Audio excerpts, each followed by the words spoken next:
This VW came in with a huge fuel leak, and the findings were worse than I thought it would be. So stick around, I'll show you where the fuel leak is and how to fix it. So let's get started. Unfortunately, I didn't record the fuel leak, but it is leaking down here, right on the fuel rail, or so it appears. So we're going to need to remove the inlet manifold in order to see what we can find. I do understand that this is a common fault on the VAG TSI engines. First up, remove the air pipes from the air filter and remove the airbox. This just pops off the rubber grommets. Then underneath, drop the radiator hose on the right hand side to allow the coolant to drain. And then looking upwards from underneath, you'll find there's a couple of hoses that need disconnecting and also a plastic clip for the wiring loom. Please catch the coolant. Then we need to remove the ducting pipe on the right hand side. There is a multi-plug on this and the plastic clips where it holds onto the engine. Be careful with the plastic clips. Disconnect the purge valve on the left hand side and the wiring harness, and then lift away and remove the coolant hoses at the front of the manifold, and then we can remove the throttle body. Just 4 Torx bolts in this, and then down there are a couple of hoses and clips. These just need removing. Be careful, it is all plastic. Here's the release clip mechanism. So with all that out of the way, we just need to have a quick look underneath the manifold and just make sure that there's nothing else holding it on. On this one there's a wiring harness here which just needed unclipping.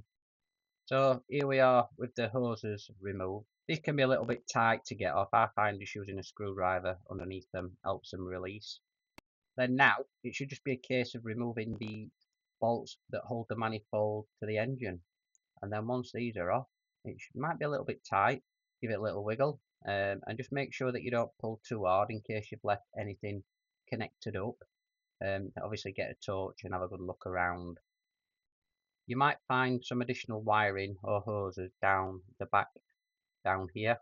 This hose here squeezes together and then will just wiggle out. And have a good look down the left hand side too and make sure that there's nothing left on there. There is a Torx 30 on this coolant hose here that needs removing, and this will allow the manifold to move away a lot easier, and then just obviously guide it out as the manifold comes out. Just make sure that you lift everything out of the way. Be nice and careful as to not break any of the components. Just make sure you shine your inspection lamp down and have a really good look as it's coming out. And here it is, the manifold, finally out of the way. So, what will we find? Right, let's have a look then. Here's the fuel rail, and on first inspection, it doesn't look flush to the cylinder head. It looks as though the bolt has come loose. So let's remove the fuel rail and see what we can find.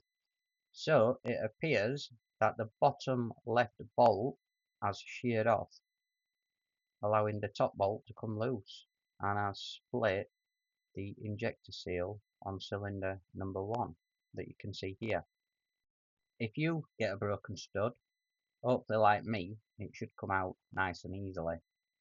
I feel that these should be thread locked on assembly. What's your view on this? This is how I will be assembling this engine. Here's the new injector seal and washer. So the inner washer has an actual split in it so that you can go over the injector. To remove, just get some long nose pliers on it.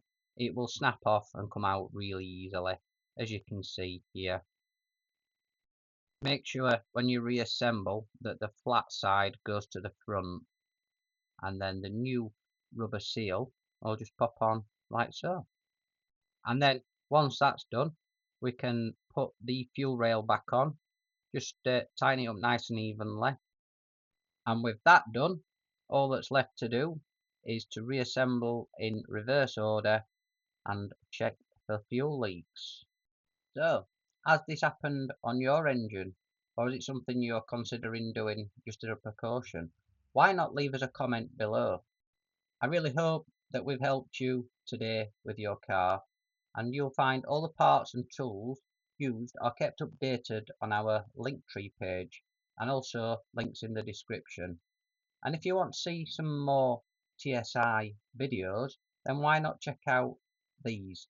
And we'll see you over there in a click.